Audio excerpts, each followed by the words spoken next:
Salut à toi, dans cette vidéo je te montre comment changer un système de chasse d'eau complet avec robinet flotteur, comment repérer l'usure sur un robinet flotteur. On va également changer le robinet d'arrêt du toilette qui est un quart de tour dans mon cas, mais c'est valable aussi pour les autres types de robinets d'arrêt. Je t'explique dans un second temps les différents types de graisse qu'on utilise en plomberie et celles qu'on va utiliser dans notre cas, le différent matériel. C'est parti. Alors dans mon cas je vais utiliser ce type de chasse d'eau complet. Alors c'est de la marque Siamp, mais tu peux aussi utiliser d'autres différentes marques. Ce type de chasse d'eau complet se situe environ autour d'une trentaine d'euros, sachant que les toilettes, les chasses d'eau complet, ça va de 20 à une centaine d'euros à peu près, suivant les marques. Le matériel nécessaire que tu vas avoir besoin, donc c'est une pince de serrage. Moi j'utilise ce type de pince. Je t'ai fait un déballage du matériel à utiliser. Donc je vais utiliser ce type de pince. Alors tu me diras pourquoi j'utilise des grosses pinces comme ça, parce que les boulons sont coincés et que plus tu utilises une grande pince et plus la force est importante et moins tu as besoin de forcer, sachant que ces pinces là vont marquer mon robinet d'arrêt, mais c'est pas grave parce que de toute façon je les utilise uniquement pour décoincer les écrous, et pour le remontage j'utiliserai ce type de pince. Donc, je vais également utiliser, donc ça c'était une clé suédoise. Je vais également utiliser une clé Stilson.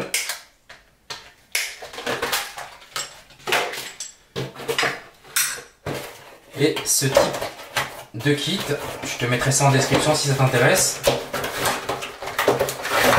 Dans ce type de kit, je vais utiliser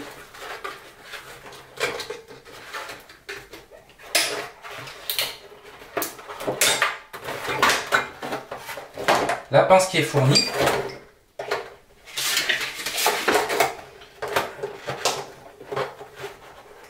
Alors tu as une petite brosse métallique également, dont tu peux te servir. On va également aussi la prendre. Voilà, et le reste on utilisera pour autre chose. Donc on récapitule.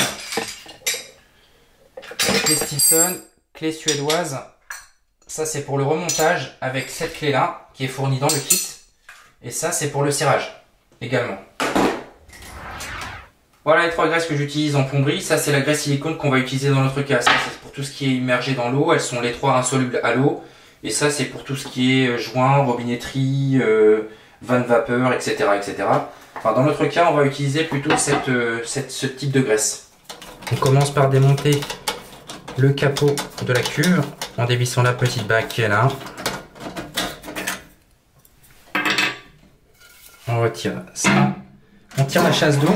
J'oublie de préciser une chose, c'est que j'ai fermé le robinet d'arrêt avant de tirer la chasse d'eau, pour éviter que la cuve ne se remplisse à nouveau. Jusqu'à ce qu'il n'y ait plus d'eau.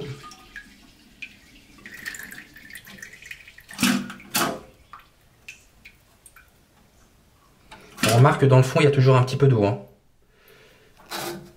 Et là, il n'y a plus d'eau qui arrive. Forcément, on a coupé l'arrivée d'eau générale. Donc on vide le restant de la cuve pour s'assurer qu'il n'y ait plus d'eau lorsqu'on va démonter la cuvette.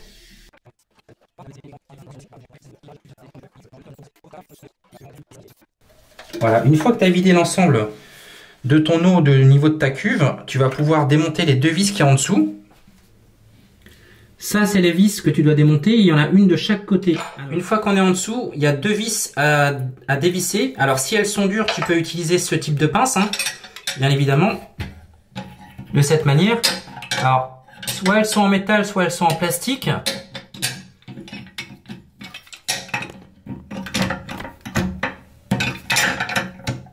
Voilà. Je viens de la desserrer. Elles sont plus ou moins difficiles à démonter, ces écrous. Donc ces deux vis là, les deux vis qu'il y a de chaque côté, cette vis là, il y en a une autre de l'autre côté qui est par là. Elles te permettent de fixer ta cuvette sur ton toilette. Et entre les deux, c'est ce qu'on appelle le joint de cuvette. Je vais te montrer ça tout de suite. Voilà, je fais la même chose de l'autre côté. Avant de démonter la cuvette, j'installe ce type de serpillière pour éviter d'avoir de l'eau par terre. Donc je la mets derrière. Voilà, elle n'est pas très propre, mais c'est pas grave. Et ensuite, je démonte les deux vis. Donc on passe au démontage du robinet d'arrêt. Je vais utiliser ma pince Stilson pour le démonter. Voilà. Avec ce type de pince, ça vient tout seul, hein. Ensuite, on va pouvoir faire la même chose de l'autre côté, hein.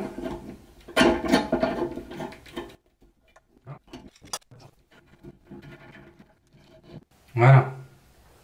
Et comme on peut le voir, pour ceux qui se posent la question par rapport au robinet quart de tour, il y a un joint des deux côtés. Alors pour éviter l'inondation, tu peux aussi mettre un petit gobelet, hein, quand même. Quelque chose. Voilà, comme ça on travaille proprement. Donc on va changer ça.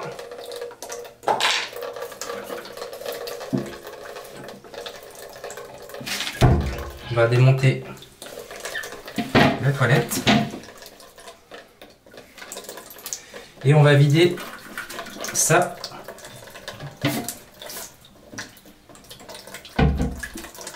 À l'intérieur. Voilà. Termine de vider l'eau qu'il y a dans la cuve. Je te montre. Voilà, il n'y a plus d'eau à l'intérieur. Maintenant, je vais passer au nettoyage de la cuve. Ce qu'on peut commencer à faire également, c'est à poser le robinet d'arrêt.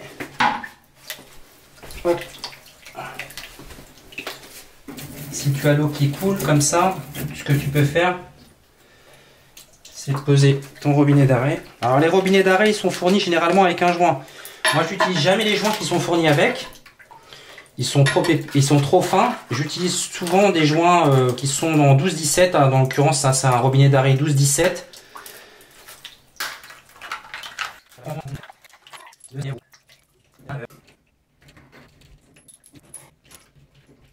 Voilà. On prend la pince Stilson. Voilà. Pour l'instant, on ne serre pas trop. On va nettoyer la cuvette. On se retrouve juste après. Une fois que vous avez démonté votre cuvette, il ne reste plus qu'à retirer les deux écrous qu'il y a ici. Retirer le joint de cuvette. Voilà, celui-ci, il est complètement mort, hein. Vous avez vu la taille du joint. Donc, on le retire.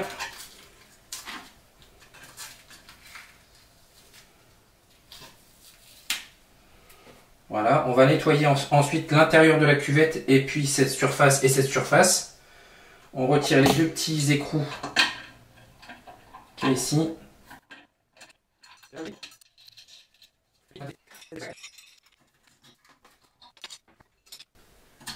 De cette manière.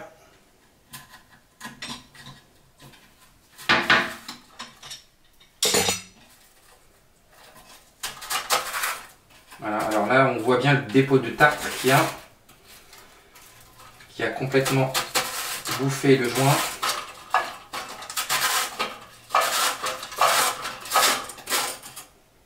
Ça c'est acheté. On peut extraire le système de chasse. Voilà. De cette manière. On retire les deux écrous qui nous ont permis de fixer la cuvette aux toilettes. Voilà, on retire les deux vis. Ça on va les jeter. On n'en aura plus besoin. C'est fourni directement dans le nouveau kit. Donc il ne nous reste plus que le robinet flotteur à démonter.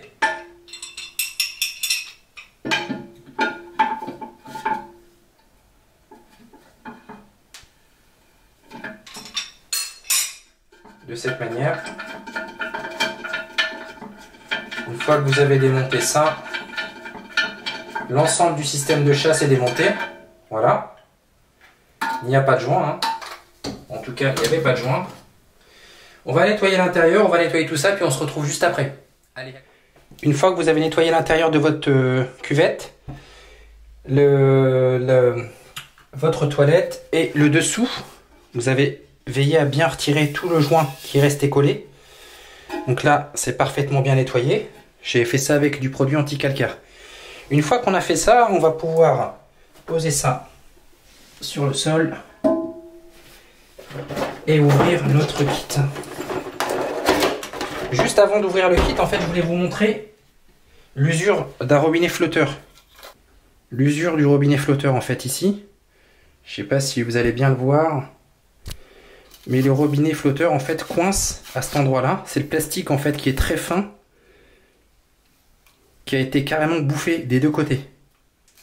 Donc, du coup, le robinet, en fait, le flotteur, ce qu'il fait, c'est qu'il bloque. Et d'un seul coup, il remonte. Et on n'obtient jamais la même quantité d'eau dans la cuvette qui est là-bas, que j'ai nettoyé. Donc avec tous les dépôts de calcaire qu'il y a, ça c'est mort. Hein. Voilà à quoi ressemble et voilà pourquoi il faut changer le robinet flotteur. Moi j'ai pris un système, après vous prenez ce que vous voulez. Hein. Voilà, ça c'est le système de chasse. Ça c'est le robinet flotteur.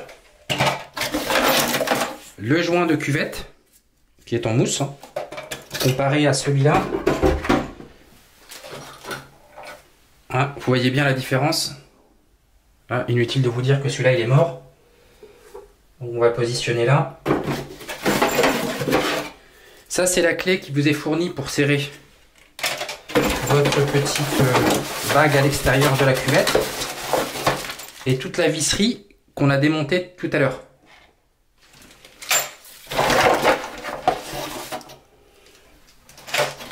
Voilà, avec une notice éventuellement pour ceux qui souhaitent. Pour ceux qui le souhaitent. Il y a même un joint de fourni. La particularité de ce type de chasse d'eau, en fait, c'est qu'il s'enclenche uniquement que lorsque la totalité de la cuvette est vide. Donc ça, c'est très bien, en comparaison à d'autres modèles qui, eux, s'enclenchent aussitôt. Et ce qui vous fait dépenser un certain nombre de litres d'eau. Une fois que vous avez installé ce joint-là, il ne reste plus qu'à installer donc, le système qui se déclipse.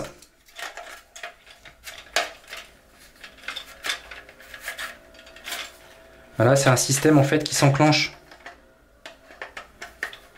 comme ça. Voilà. Et que vous pouvez retirer, changer uniquement cette partie-là. La plupart du temps, c'est ce joint-là en fait hein, qui s'abîme avec le tartre qui s'accumule en bas de votre cuvette. Et ce joint-là que vous pouvez également changer. Mais nous, on va tout changer aujourd'hui. Donc, on va installer ça.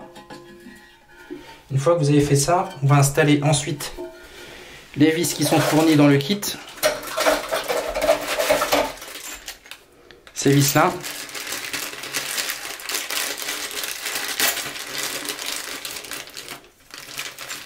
Vous avez des petits cônes, des vis et des joints. On va les installer de cette manière. Pour installer l'écrou, c'est très simple. Vous devez insérer à l'intérieur une petite rondelle, un petit cône. Donc vous glissez ça dans l'orifice. Vous remettez une rondelle et vous mettez l'écrou. Et vous faites la même chose de l'autre côté.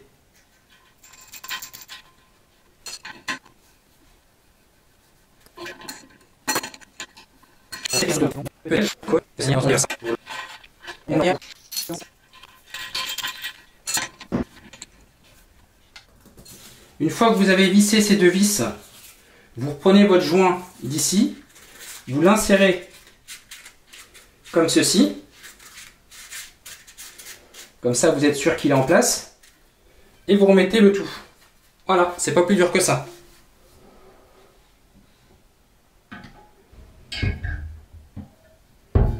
Une fois que vous avez fait ça, il ne vous reste plus qu'à fixer le tout.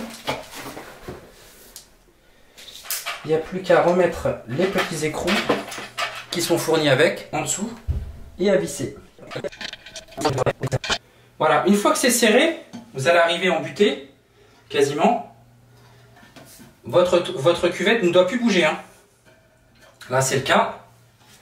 Ensuite, on va pouvoir clipser notre système. Vous prenez votre système de chasse, vous n'avez plus qu'à l'insérer à l'intérieur, de cette manière, et vous venez le clipser. Voilà, et les verrouiller. Voilà, ensuite on va pouvoir installer le robinet flotteur. Donc maintenant on va installer Le système de chez Siamp.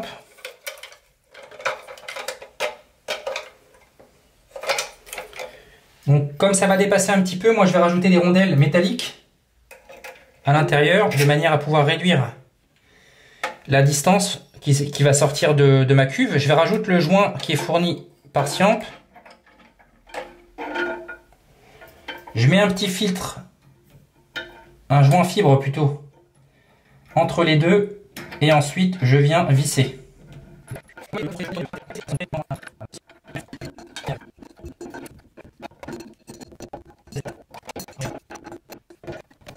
Voilà, le système est monté, comme vous pouvez le voir. Donc moi j'ai rajouté des petites rondelles pour éviter que ça ressort de trop. Des rondelles métalliques en... Alors j'ai plus la référence. Voilà ce que ça donne une fois qu'on a refixé le tout. Donc j'ai mis le bouchon. On met en eau. C'est très silencieux.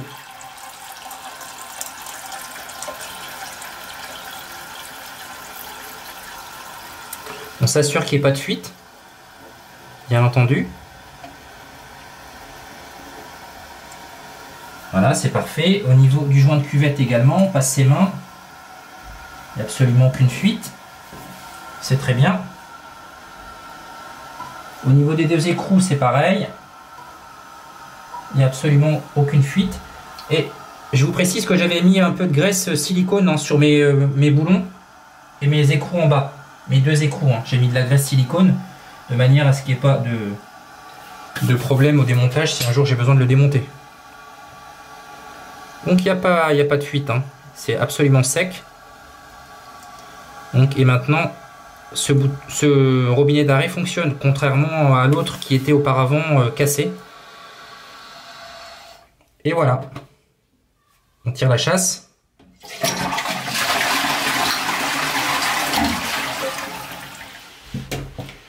Voilà, cette vidéo est terminée et donc je vous ai montré le montage d'une chasse d'eau complète avec le changement du robinet d'arrêt en mettant deux joints de chaque côté du robinet d'arrêt quart de tour. Ça vous permet maintenant de l'utiliser simplement. J'ai mis de la graisse silicone à l'intérieur, je vous ai pas montré. J'ai mis à l'intérieur un petit peu de graisse silicone de manière à ce que la demi-lune qui tourne ne se grippe pas. Et j'ai installé donc le bouton. J'ai pas fait de réglage au préalable parce que c'était déjà pré-réglé, mais sinon vous avez la possibilité de régler la petite chasse d'eau et la grande chasse d'eau. Donc le remplissage est très silencieux comme c'est annoncé par le constructeur. J'ai rajouté quelques petites bagues de manière à ce que la tige en 17 ne sorte pas trop parce qu'avec mon robinet j'étais un peu coincé. Donc ça nécessitera éventuellement d'acheter quelques rondelles métalliques en 17 mm de diamètre. Bien sûr il faut rajouter le joint qui est fourni par Siamp dans votre petite boîte. Voilà, je vous dis à très bientôt pour d'autres vidéos. N'hésitez pas, j'ai tous les liens en description du matériel que j'ai utilisé pour ce montage de chasse d'eau complète. Et je vous dis à très bientôt pour d'autres vidéos de plomberie sur ma chaîne. Allez, ciao, bye!